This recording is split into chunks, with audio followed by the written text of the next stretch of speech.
नमस्कार दोस्तों जैसा कि आप लोग अपनी स्क्रीन पर देख पा रहे होंगे गुरु नानक देव का फोटो। क्या आप जानते हैं गुरु नानक देव कौन है, इनका क्या इतिहास है और इनके जन्मदिवस के रूप में गुरुपुरब यानी कि गुरु नानक जयंती क्यों मनाई जाती है।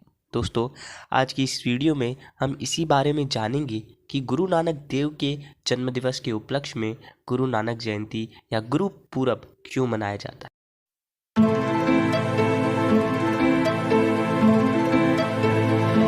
दोस्तों, गुरु नानक देव का जन्म 1469 में तलवंडी नामक एक गांव में हुआ था जो आज पाकिस्तान में है। दोस्तों, गुरु नानक देव बचपन से ही बड़े प्रतिभाशाली बच्चे थे। उन्होंने अपने बचपन में अपनी शिक्षा के दौरान कई भाषाओं का ज्ञान प्राप्त कर लिया था।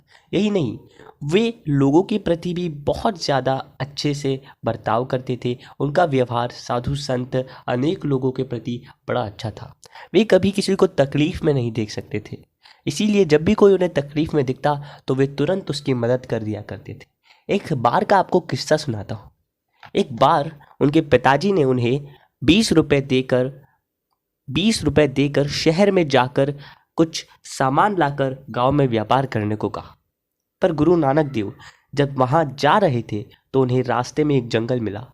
वो जंगल, वहां पर कई अनेक साधु सन्यासी बैठे थे। गुरु नानक देव के मन में आया कि इन साधु सन्यासियों ने कितने ही दिनों से भोजन नहीं किया होगा, इसीलिए वे उन सभी के भोजन की व्यवस्था, उनके लिए फल की व्यवस्था करते करते वो सारे पैसे उनके खर्च हो गए जो उनके पिताजी ने उन्हें दिए थे।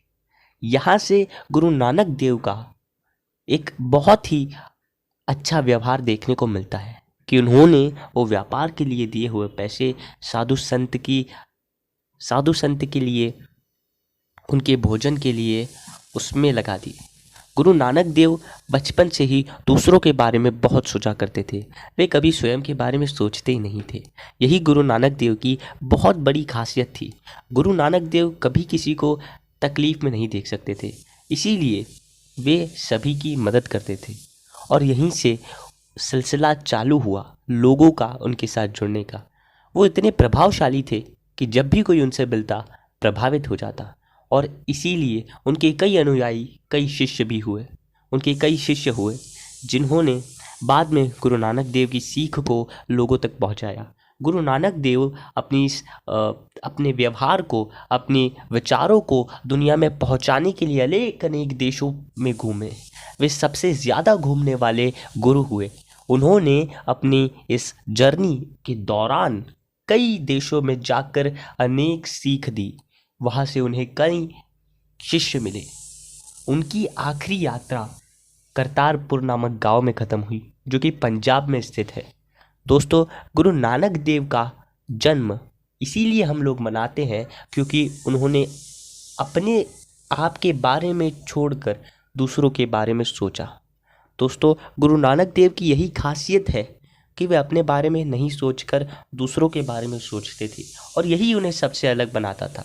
गुरु नानक देव के इतने शिष्य हुए कि वे अब उनके जन्म को बड़े ही धूमधाम, उत्साह, उल्लास के साथ मनाने लगे। यही कारण है कि आज हम गुरुपुरब या गुरु नानक जयंती का पर्व मनाते हैं।